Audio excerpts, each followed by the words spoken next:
ये लोग धोखे से काले कानून लाए थे।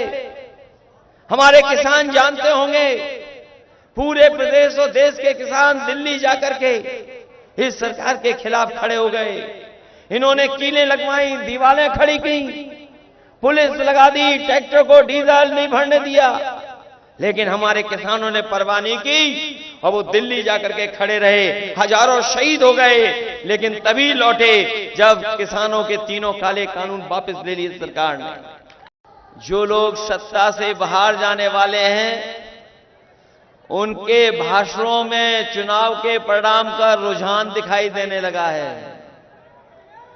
इन्होंने मन की बात तो की है, ये जो बातें निकल के आ रही हैं, जो दूसरों पे थोपी जा रही हैं, दरअसल इनकी मन की बात है। और जो मन की बात आ रही है, हम उनसे कहना चाहते हैं कि अब समय आ गया है, अब संविधान की बात हो। ये जो गारंटी देते घूम रहे हैं, ये गारंटी उसी तरह की है जैसे कोरोना में हमसे और ताली थाली बजवाई थी। ये लोगों को गारंटी नहीं, घंटी दे दी है कि जाओ बजाते रहो। जो ये गारंटी है, जुमले से 10 साल लंबी है।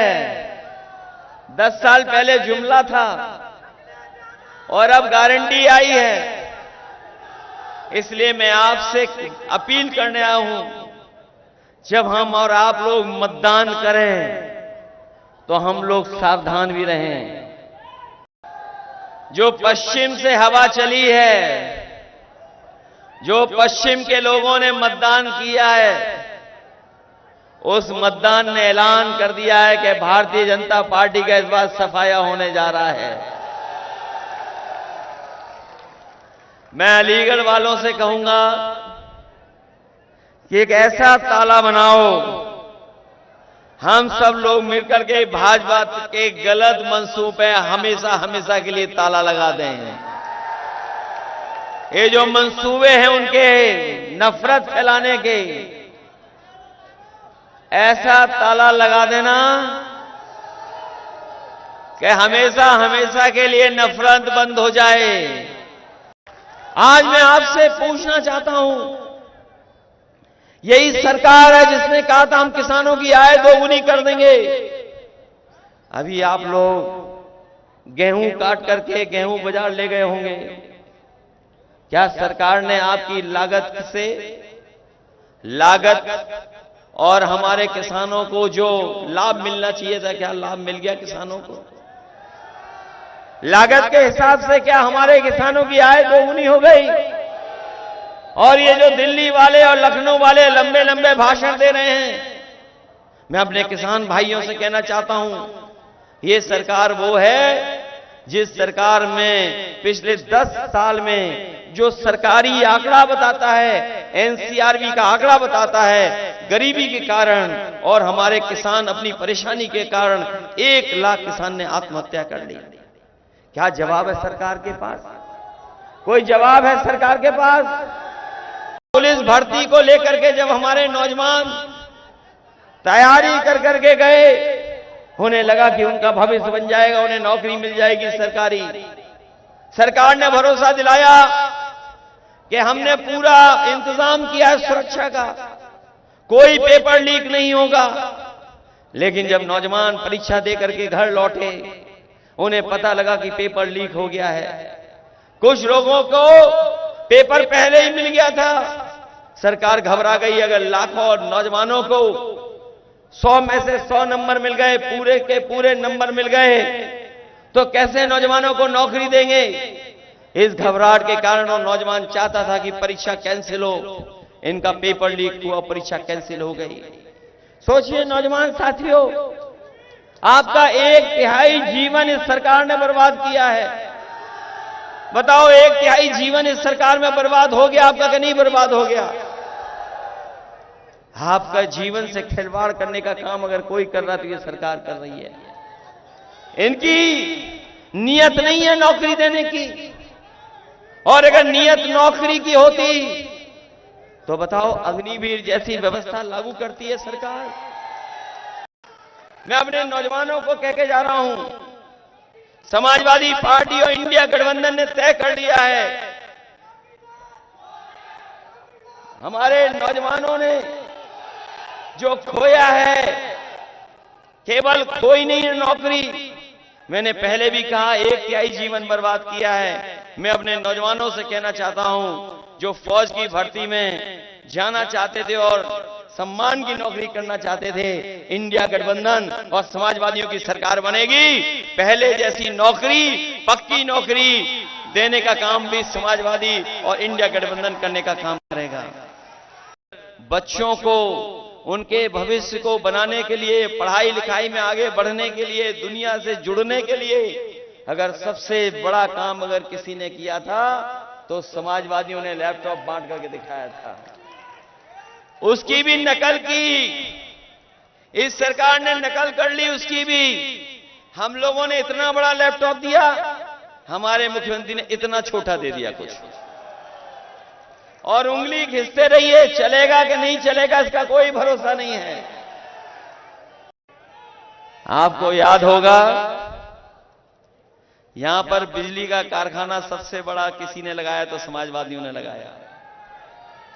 हरदोगंज में 660 सुपर क्रिटिकल प्लांट, हम लोग तो नाम भी ले लेते हैं। जब यहां पर बीजेपी के लोग आए तो मुझे लगा कि इस बिजली के कारखाने का नाम लिया जाएगा और समाजवादियों को धन्यवाद दिया जाएगा, लेकिन न नाम लिया न धन्यवाद दिया। हमें खुशी है इस बात की, जो समाजवादी सरकार में बिजली का कारखाना लगा था, न केवल उत्तर प्रदेश में आम लोगों को बिजली दे रहा है, वो जो कारखाना लगा है, न जाने हजारों नौजवानों को और मिलकर के कुल मिलाकर के हजारों लोगों को नौकरी मिली है, और जो आज 24 घंटे बिजली मिल रही है। अगर सबसे बड़ा योगदान, सबसे ज्यादा सब स्टेशन बनाने का और बिजली कारखाने का लगाने का अगर किसी ने फैसला लिया था तो समाजवादियों ने लिया। उसी का परिणाम है कि आज उत्तर प्रदेश में बिजली ज्यादा बन रही है और ज्यादा मिल रही है। इन्होंने केवल एक काम किया, बिजली महंगी कर दी और मीटर लगा दिए। इनके 2 नंबर वाले नेता एक दिन भाषण में दे रहे थे, आप गूगल करके देख लेना, उन्होंने कहा था कि हम फ्री बिजली देंगे, फ्री बिजली देंगे। क्या बताओ फ्री बिजली मिल रही है कहीं? और जो लोग कहते थे 1 डिस्ट्रिक्ट 1 प्रोडक्ट, बताओ हमारे अलीगढ़ के कारखाने वालों को क्या लाभ मिला है 1 डिस्ट्रिक्ट 1 प्रोडक्ट में? कोई लाभ मिला हो? कोई बड़ा कारखाना इन्होंने लगाया हो? तो इसलिए सावधान रहिए और मतदान करना, ये बीजेपी वालों से बहुत सावधान रहना है। इनकी जो पहचान बनी है वो झूठ और लूट की बनी है पहचान। बीजेपी वालों ने पूरे अपराधियों का और भ्रष्टाचारियों का सबसे बड़ा गोदाम बनवा लिया है भारतीय जनता पार्टी ने।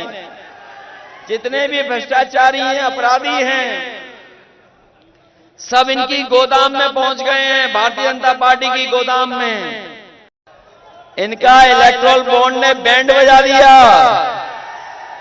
और इनकी बोलती बंद करा दी। कोई चंदा 1000 करोड़ देगा? कल्पना करिए आप, सोचिए आप कैसे चंदा लिया गया है। कई ऐसे लोग हैं जो लोगों ने चंदा दिया है, न जाने कितना चंदा लिया है, 1000 करोड़, किसी से 600 करोड़, किसी से 400 करोड़। बताओ चंदा लिया कि नहीं लिया चंदा? और इन्होंने उद्योगपतियों को भगवा दिया कि नहीं भगवा दिया? और बैंकों से पैसा जमा करवाया, हमारे किसानों का कर्ज माफ नहीं किया इन्होंने, बड़े बड़े उद्योगपतियों का कर्जा माफ कर दिया। 15 लाख करोड़ से ज्यादा उद्योगपतियों का कर्जा माफ कर दिया। हम अपने किसान भाइयों कहना चाहते हैं, इंडिया गठबंधन समाजवादी सरकार बनाएंगे और एमएसपी का कानूनी अधिकार देंगे और किसानों का कर्ज माफ भी कराने का काम होगा। आप लोग हो तैयार वोट डालने के लिए? हैं तैयार आप लोग? आप लोग तैयार हो संविधान बचाने के लिए? ये संविधान बचाने का चुनाव है। आपका एक वोट न केवल विजय सिंह जी को जिताएगा बल्कि संविधान को भी बचाने का काम करेगा। आप लोग लोकतंत्र बचाना चाहते हो? ये लोग जो बड़े बड़े नारे दे रहे हैं, क्या पता कल हमारा आपका अधिकार छीन ले वोट डालने का।